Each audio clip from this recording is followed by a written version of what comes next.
அன்பார்ந்த ஸ்ரீ குபேரன் டிவி நேயர்களுக்கு உன் அருமை நண்பன் கிருஷ்ணன் ராஜகோபாலன் ஆன்மீக ஜோதிடர் நல்ல வணக்கங்களை தெரிவித்துக் கொள்கிறேன்.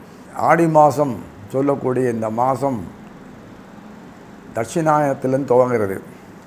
தேவர்களுக்குரிய காலம் மாறி சாயங்கால வேலை ஆகி அசுரர்கள் சொல்லக்கூடிய அசுர குணங்களுக்கு சொல்லக்கூடிய அந்த தேவதர்களுக்கெல்லாம் உரிய நாளாக மாதம்.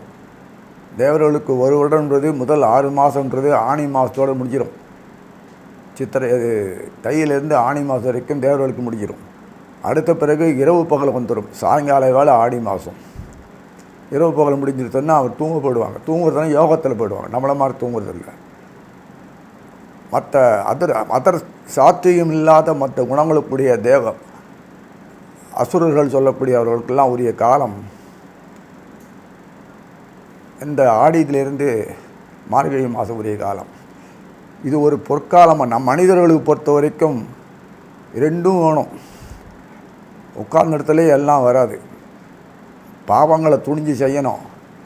என்ன பாவங்களை துணிஞ்சு செய்யணும்னா, சரீரத்தை நம்ம போட்டு உடைச்சாதான் அது பாவம் பேர். சுகம் கொடுக்காத இருந்தால் தான் பாவம் பேர். உடைச்சி மெருகூறி நல்ல சிறப்பாக 4 பேருக்கு பயன்படி பண்ணக்கூடியதான் இந்த பாவிகள் சொல்லக்கூடிய. அது செவ்வாயும் சனியும் தான். இந்த செவ்வாய் சனி தான் முக்கியமான நவகிரகங்கள் என்பது நமக்கு எல்லாருக்குமே தெரியும். யோகங்கள் பண்ணியிருந்தால் கூட உட்கார்ந்ததுலேயே அனுபவிக்கலான்னா கூட சரீரம் அனுபவிக்காது. சரீரத்தை இயக்கம் கொடுக்கணும்னா சனியும் செவ்வாய் தான் சரீரத்தை இயக்க முடியும். சனியும் செவ்வாய் இயங்கினால்தான் சூரியனுடைய ஒளிக்கதிர்கள் நம்ம வாங்க முடியும். சந்திரனுடைய ஒரு கதிர்களை பெற முடியும். அந்த 32 கலையில் நம்ம அட்லீஸ்ட் 16 கலையாக பெற முடியும். அந்த 32 கலையில் முதல் பாதி 16 தேவர்களுக்கு உரியது, அடுத்த 16 அசுரர்களுக்கு உரியது. தேவர்கள் சுகபோக வாழ்க்கையில் ஈடுபடுவாங்க. அதனால் எல்லாம் 0 ஆகிடுறது. அசுரர்கள் சொல்லக்கூடிய நல்லபடியாக உழைச்சி மேலும் மேலும் உழைச்சி நன்னூருக்கு தனக்கு சம்மந்தப்பட்ட எல்லா இனத்தோருக்கும் வாழ்ந்து வாழ்ந்து வாழ்ந்து வாழ்ந்து சிறப்பாக எழுதுவாங்க. அதுதான் அசுரன் பேர்.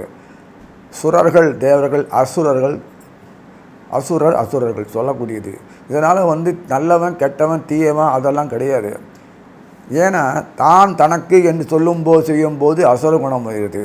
பிறருக்காகவே சொல்லும்போது சுரர்கள் குணம் வந்துடுது. அவ்வளோதான் தவிர குணங்களில் எண்ணங்களில் இருக்கும்போது சொல்கிறத தவிர அதனால் நல்லவன் கெட்டவன் இல்லை. சமுதாயத்தில் எல்லோரும் வேணும். வாழ்க்கையில் மருத்துவரும் வேணும், நோயற்றவனும் வேணும், உழைக்கிறவன் வேணும், பணத்தை போட்டு முதலீடு செய்கிறவனுக்கு வேணும். எல்லா நிலைக்கும் நமக்கு வேணும். ஆகாரம் வேணும், எரிக்கவும் வேணும், உழைக்கவும் வேணும், நல்லா வேணும், கழிவு பொருளும் வேணும்.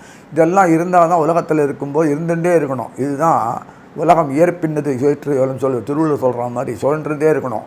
சுழன்றுட்டே இருந்தால் அந்த வாழ்க்கை போயிட்டே இருக்கும். அப்படியே இன்டர்வல் விட்டா மாதிரி உட்காந்துட்டான்னா ஒரு காரியம் நடக்காது. ஆடி மாதம் பொறுத்த வரைக்கும் அந்த ஜூலை 17ஆம் தேதியிலிருந்து ஆகஸ்ட்டு 16ஆம் தேதி வரை உள்ள காலம்தான் ஆடி மாதம் சொல்கிறது. பொற்காலம், அருமையான காலம், எல்லாருக்கும் உகந்த காலம். இத்தனை நாளாக நோய் நொடி பிணியிலேருந்து அவஸ்தைப்பட்டு எல்லோரும் திண்டாடிட்டு இருந்தீங்க. இப்போ சரீரத்துக்கு நம்ம கவனம் செலுத்த முடியாது. அந்த அளவுக்கு சுகபோகங்களை அனுபவிப்பீங்க. சிறம்பட செல்வம் மது மட்டுமல்ல, வசந்தமான காலம், எல்லாம் பொற்கால காலம். இது எல்லாருக்கும் ஏற்றமான காலம். நிறைய விசேஷங்கள் நடக்கக்கூடிய மாதம். அதுவும் அந்த தானிய மணிகள், நவமணிகள், ஆகாரம் பொருள் சொல்லக்கூடிய உழைப்பு சொல்லக்கூடிய தேவதைகள்லாம் இருக்குது பார்த்தீங்களா. அந்த கிராமங்கள்லாம் நன்னா வளர்ந்தால் தான் நம்ம வாழ முடியும். கிராமங்கள் சொல்லக்கூடிய உழைப்பாளிகள் வாழக்கூடிய இந்த இடம், அந்த இடம் சமுதாயம் நன்காக இருக்கிறதுக்கு தான் அந்த ஆடி மாதம் துவங்கிறது. இந்த ஆடி மாதத்தை துவங்கக்கூடிய இந்த மாதத்துலேயே எல்லாம் சிறப்பாக இருக்குன்னு காரணம் என்னென்னா, பயிர் விளையிறது.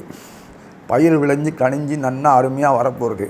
அதை விளைஞ்சாதான் நம்ம தானியங்கள் வரும், செல்வம் பெருகும், எல்லாம் பெருகும், உழைப்பு கூடும், ஆரோக்கியம் கூடும், அமிர்தம் கூடும், ஆனந்தம் கூடும், திருவிழாக்கள் நல்லா நடக்கும், நம்முடைய பண்பாடுகள் நன்றாக வரும், இசைக்கள் நல்லா வரும். நடனம், நாட்டு இசைக்குழுவினா தொழில் பெருகும், எல்லோரும் சிறப்பாக இருப்பாங்க இல்லையா. தொழிலாளர்கள்னால் ஏழை இல்லை, ஏழை பங்காளன் இல்லை. தொழிலாளர்கள் பொறுத்த வரைக்கும், உழைப்பாளிகள் பொறுத்தவரைக்கும் என்னமோ உழைப்பாளிகள் தான் ஏழைகள், மற்றவங்கள்லாம் பணக்காரன் சேர்ந்து ஒரு தப்பான அசம்ஷன் இருக்குது நாட்டில். உழைப்பாளிகள் இல்லைன்னா நம்மளால் வாழ முடியாது. உழைச்சிட்டே இருக்கணும். உழைச்சிட்டே இருந்தால் தான் ஆரோக்கியம், நல்ல தூக்கம், உறக்கம். அதுதான் மறைவு ஸ்தானத்தில் வச்சுருப்பாங்க எல்லாமே.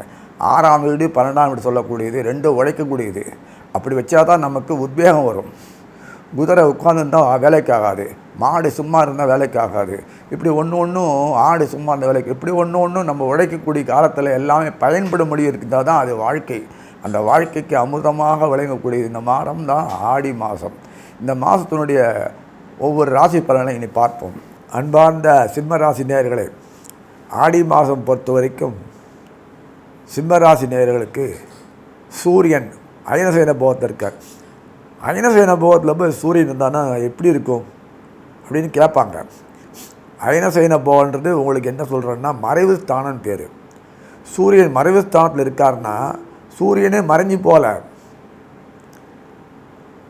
பேக் டோர் வழியாக கொடுக்குறாருன்னு அர்த்தம். அவர் ஏன் அப்படி போனார்னா சனீஸ்வரன் தொடர்பு கொள்ள முடியும். களத்திரம் சொல்லக்கூடிய சனீஸ்வரன் சிம்மத்துக்கு மகரத்திலே இருக்கிறதுனால இவர் அங்கே போய் ஆடி மாதனால விரயஸ்தானத்தில் போயிருந்து அங்கிருந்து சனீஸ்வரன் தொடர்பு கொள்கிறார்.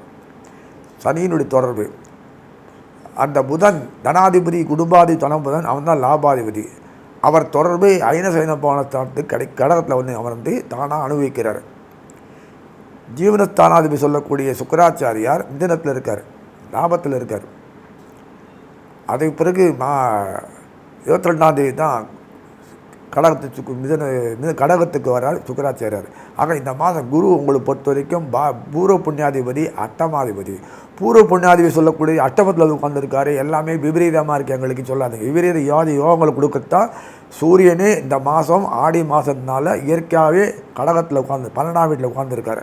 மறைமுக ஸ்தானங்கள்னால உங்களுக்கு இந்த மாதம் யோகங்கள்லாம் வெளிப்படும். மறைமுக ஸ்தானங்கள்னாலே சூரியனுக்கு மறைவு பெறதுன்னு தருவோம். சூரியனே மறைமுகத்தால் இருந்தோன்னா மறைவு பெறாது. இருட்டு அப்படின்னா மறைஞ்சு இருக்குன்னு அர்த்தம். அந்த மறைஞ்சிருக்கிறது ரகசியமாக அவரே வந்துட்டார்னா மறைவு எப்படி வரும்?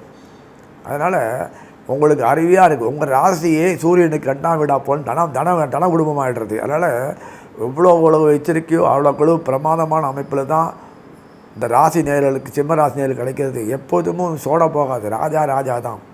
ஒரு நாளைக்கு கீழ் இறங்க மாட்டான். சூரியன் ஒரு நாளைக்கு கீழ் இறங்கின சரித்திரமே இல்லை. புரியுங்களா? அவன் கதில் தான் உலகமே வாழறது. அவன் கீழே விழவே மாட்டான். அவன் விழுந்தான்னா உலகமே இல்லைன்னு அர்த்தம். புரியுதா? அதனால் நாங்கள் சிம்ம ராசிகளுக்கு பொறுத்தவரை அன்றைக்கி நட்சத்திரமே மகம் பூரம் உத்திரம். மகம்னா கேது. மொத்த விடயங்களுக்கும் நல்லது போல் எல்லா விடயங்களுக்கும் மகம் கேது தான் பொறுப்பு. அடுத்தது யார்? நாம் தான் பூரம் சுக்கராச்சாரியார். உலகத்தில் சுக்கரன் தயவு இல்லைன்னா வாழவே முடியாது. வெறுமனே சனத்தை வச்சு நாக்க வழிக்க வேண்டாம். சாப்பிட தூங்குறது போகிறது எடுத்து சம்பாதிக்கிறதுன்னு அது வாழ்க்கை இல்லை.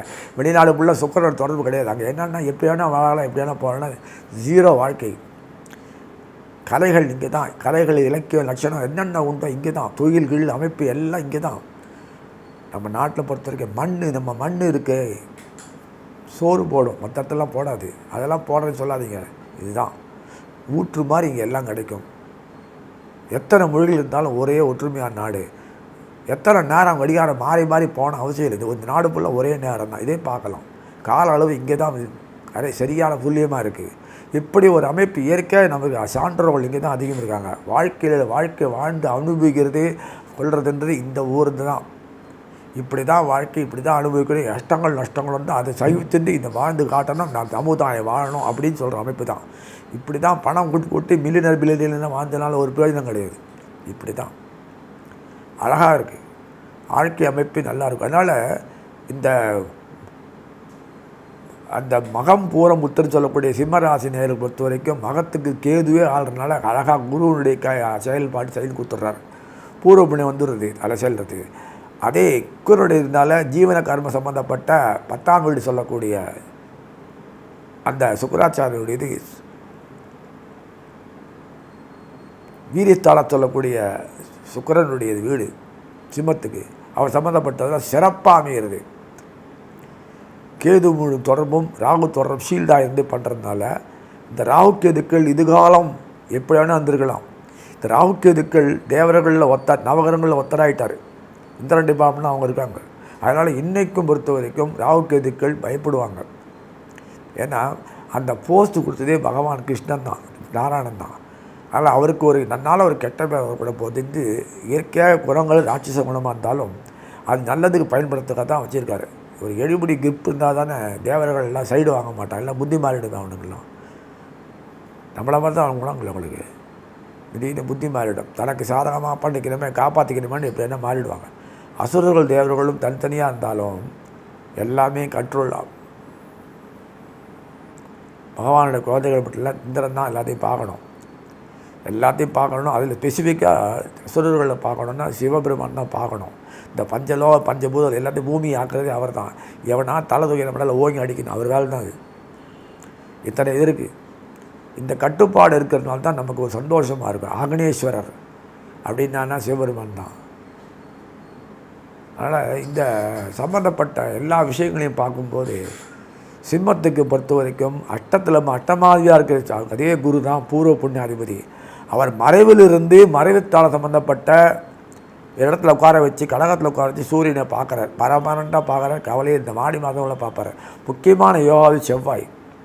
அவர் சுகஸ்தானாதி மட்டுமல்ல, பாக்கியஸ்தானாதிபதி. அவர் வீட்டிலே அமர்ந்து பாக்கியத்திலே அமர்ந்து தொடர்ந்து சூரியனை பார்க்குறார். மாதம் ஆடி 25 வரைக்கும் செவ்வாய் ராகுவோடு இருந்துட்டு அழகாக கடகத்தை பார்க்குறார். அயனசேன போகத்தான் பார், எதுவும் குறைச்சே இல்லை. இன்னும் சொன்னோன்னா சிம்மத்துக்கு தான் அதிகமாக கிடைக்கிறது. ராஜாக்களுக்கு அதிகமாக கிடைச்சாதாம பணியாட்களுக்கு கிடைக்கும். அதனால் சுக்கிரன் குருவானவர் நிறைய கொடுத்துருக்கார், பயங்கரமாக சேமிச்சிருக்கார். கவர்மெண்ட் கோடவுனில் கஸ்டடியில் அந்த பேங்க்கில் வேர்ல்டு பேங்க் நிறைய ரொம்ப போச்சு. ரிசர்வ் பேங்க்கில் நிறைய பணம், கவர்மெண்ட்டுக்கு நிறைய பணம் கஸ்டடியில். ட்ரெஷரர் கவர்மெண்ட் நிறைய பணம் வந்திருக்கு. அரசாங்கத்துக்கு நல்ல செல்வாக்கு, அமைதி, ஆனந்தம் எல்லாம் கிடைக்கிது. அரசாங்கத்துக்கு வேண்டிய சம்மந்தப்பட்ட இந்த இதெல்லாம் நன்னாவே இருக்குது. அதனால் மக்கள் நல்லா இருக்கணும்னா அரசு நல்லா வலுவாக இருக்கணும். அந்த அரசு நல்ல தார்மீக உணர்வோடு இருக்கணும். நீங்கள் மாதிரி எதை அனுப்பிச்சிட்டு போகிறீங்க, அது உணர்ந்து செயல்படக்கூடிய இந்த மாதம் நமக்கு நல்லதே கிடைக்கும், நல்லதே நடக்கும். இவர்களுக்கு பொறுத்த வரைக்கும் கன்சல்டன்ட் சர்வீஸு, அட்மினிஸ்ட்ரேஷன், எஸ்டேட்ஸு, சொந்த கம்பெனி இது நிலப்புலாந்தார்கள், இவங்கள்லாம் பார்க்கும்போது எஜுகேஷன், நம்ம பொது மருத்துவர், வக்கீல்கள், ஜட்ஜஸ் இதெல்லாம் சொல்லக்கூடியங்க, மேஜிஸ்ட்ரேட்டு, இவங்கள்லாம் மினிஸ்டர், அந்த பெரிய பிரசிடெண்ட்டு, இது மாதிரி நாட்டு சம்மந்தப்பட்ட அந்த தூதுவர்கள் எல்லாம் இவ தான். கல்வி, கேள்வி எல்லாத்துக்கும் இவர் தான் காரணம். மிலிட்ரி, போலீஸ் எல்லாத்தையும் இதுவாக தான் இருப்பாங்க. அவங்க மிலிட்ரி இன்ஜினியர், மிலிட்ரி ஜாப்ஸ், இராணுவ தளபதி என்னெல்லாம் சம்மந்தப்பட்ட இவா தான் பொறுப்பெடுத்துப்பாங்க. ஏன்னா கைடன்ஸ் வரணும். அதுக்காக சண்டை கொண்டிருப்பாங்க தகத்திங்க. கைடன்ஸ் வழிமுறை கரெக்டாக தெரியும். அறிவு எப்போதும் குருன்னா அறிவு ஜாஸ்தி என்றைக்குமே. அந்த அகங்காரம் வரதான் செய்யணும். ராஜாக்கள்கிட்ட இருக்கிறதுனால அகங்காரம் இருக்கணும். அது இருந்தால் தான் நல்லது. தனிப்பட்ட வாழ்க்கையில் குரு அகங்காரம் கிடையாது. வாழ்க்கையில் பொதுவாக நடத்தும் போது எல்லோரும் அகங்காரம் கொடுக்கணும், இல்லைன்னா வாழ முடியாது. அது எந்த அளவுக்கு இருக்கணும், இருக்க தான் செய்யணும்.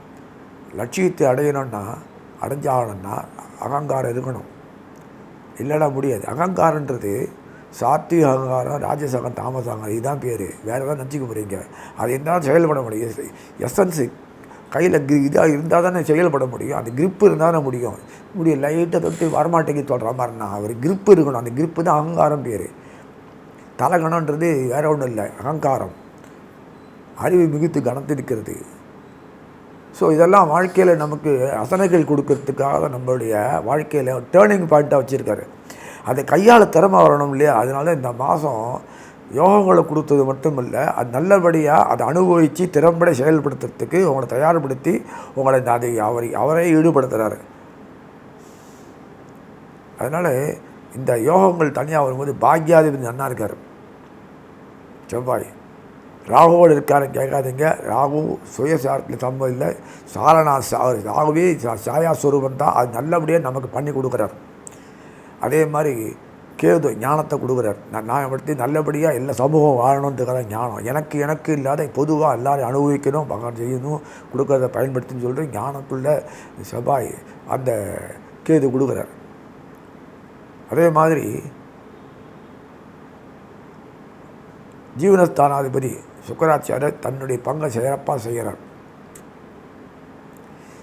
சனீஸ்வரர் தொடர்ந்து புதனையும் பார்ப்பார், சூரியனையும் பார்ப்பார், சுக்கிரனையும் பார்க்கார்.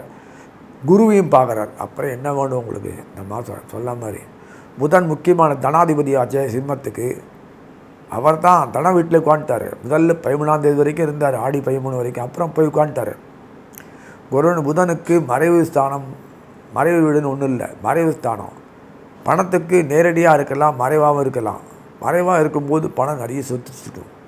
வெளியில் அதிகமாக போடும்போது பிஸ்னஸ் ஆகும். மறைவு போகும்போது பிளாக் மணி தான் ஆகும். ஒரு பிரயோஜனம் கிடையாது. அதனால தான் வெளிநாட்டில் பணத்தை பிளாக் பண்ணி வச்சுக்க மாட்டாங்க. பிஸ்னஸ் போயினே இருக்கும். நம்ம நாட்டில் டேக்ஸ் பயந்துட்டு பிளாக் பண்ணி வைக்கிறான். தொட்டதுக்கெல்லாம் டேக்ஸு, படுத்தா டேக்ஸு, வச்சுனா டேக்ஸ், இவ்வளோ ரூபா மேலே ஒரு டேக்ஸ், இவ்வளோ ரூபா. இதெல்லாம் இந்த சிஸ்டத்தில் ஒழிக்கணும். இதை பொருளாதார வளர்ச்சிக்கு இல்லை, வரவே வராது.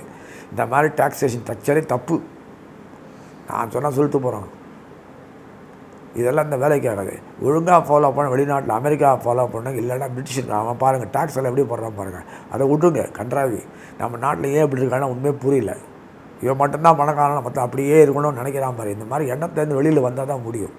அதான் தான் நாடு பொருளாதாரத்தை முன்னுக்கு வர முடியும். எல்லாம் துண்டு வியாபாரம் பண்ணிட்டே இருந்தால் மேலே ஏறக்கூடாதுன்னு ஒரு அமைக்கிறாங்க பாரு. இது யாரை கேட்குறதுன்னு தெரியல. எப்படி பொருளாதாரம் வளர்ச்சி வரும்? இந்த மாதிரி குறைகள்லாம் நீங்கக்கூடிய மாதங்கள் இது. அருமையாக இருக்கும், சிறப்பாக இருக்கும். ராஜாக்கள் புத்தி மாதிரி நன்னா இருந்து செயல்படக்கூடிய மாதம். டீம் ஒர்க்கு அரவணைத்துன்னு போகக்கூடிய மக்கள் ஆனந்தமாக இருக்கும். திருவிழாக்கள் மல்கக்கூடிய மாதம். வீட்டில் குடும்பத்தில் காசு பணம் அந்தஸ்து சுற்றம் சூழல் இருந்தால்னா ஒரு பண்டிகை நல்லது பொருளாதாரம் பண்ண முடியும். மக்களே இல்லைன்னா எப்படி பண்ண முடியும்? சுத்தந்தூட ஒரு குடும்பத்து சமூகத்தில் நல்லது பொருள் வரும்போது செய்யலான்னா சமூகம் சூழல் இருந்தால் தானே முடியும். அந்த அமைப்பு இருக்கிறதுனால எல்லாருக்கும் மனசு தெளிவாக இருக்குது, ஆனந்தமாக இருக்கும். எத்தனை பணம் செல்வ வந்தாலும் சந்தோஷத்தை கொடுக்கக்கூடிய அளவுக்கு இந்த மாதம் கிடையாது. அந்த அளவுக்கு கிடைக்கிற அளவுக்கு நம்மளோட வாழ்க்கையில் விருத்தி கொடுக்கறது. குழந்தைகள் நல்லா ஆரோக்கியம் நல்லா இருக்கும். நோய் வாட்டம் இருக்காது, மனசில் கிளேசம் இருக்காது, துன்பம் இருக்காது, வாடி இருக்காது. அழகாக சூரியனை பார்த்து தாமரமுழர் பார்த்து எப்போதும் பளிச்சு தெளிவாக இருக்கும். ஞானம் நல்லா இருக்கும். சுற்றுப்புறத்தோடு இதெல்லாம் நல்ல சூழ்நிலை நல்லா இருக்கும். எல்லா இடத்துலையும் நீங்கள் ஆன்மீக டூர் போவீங்க, தலை துச்சம் போவீங்க, எல்லாம் அனுபவிங்க. எல்லா வீட்டு ஃபங்க்ஷன் அட்டன் பண்ணுவீங்க. எல்லாம் குதுகுலப்பாக இருக்கும். வீட்டுக்கு 1-2 பேர் ஏதோ போவான்னு இங்கேருந்து வெயில் அமிச்சா போகாது. தானாக நேரம் இருந்து பங்கு கொள்வீங்க, செயல்படுவீங்க. நீங்களும் உட்காந்து கூட இருந்து ஆடபடி உழைப்பீங்க. என்ன மாதிரி ஒரு அமைப்பு அந்த காட்டில் முன்னேறினா மாதிரி ஒரு கட்டமைப்பு இருக்குது பாரு. கூட்டமான ஒரு கட்டமைப்பு செயல்படக்கூடிய கௌரவம் பார்க்காம செயல்படும் போது தானாக ஆனந்தம் பெருகிறது. சிம்மராசினியர்களுக்கு உழைக்க கற்றுக் கொடுக்கணும்னு அவசியம் இல்லை. கண்ணு பார்த்து காது பார்த்து டக்குன்னு முடிப்பாங்க. சுற்றி காலத்தை வேஸ்ட் பண்ணவே மாட்டாங்க. லிமிட்டாக தான் பேசுவாங்க, சொல்கிறத செய்வாங்க, போயினே இருப்பாங்க. வளவள அந்த மாதிரி அமைப்பில் சிம்மராசினியர்களுக்கு இந்த மாதம் ஒரு பொற்காலம் சொல்லி அமைகிறேன். ஸ்ரீ குபேரன் டிவியை பார்த்தமைக்கு நன்றிகள். மேலும் இது போன்ற தகவல்களை தெரிந்து கொள்ள ஸ்ரீ குபேரன் டிவியை சப்ஸ்கிரைப் செய்யுங்கள். மறக்காமல் பெல் ஐக்கானை கிளிக் செய்யுங்கள்.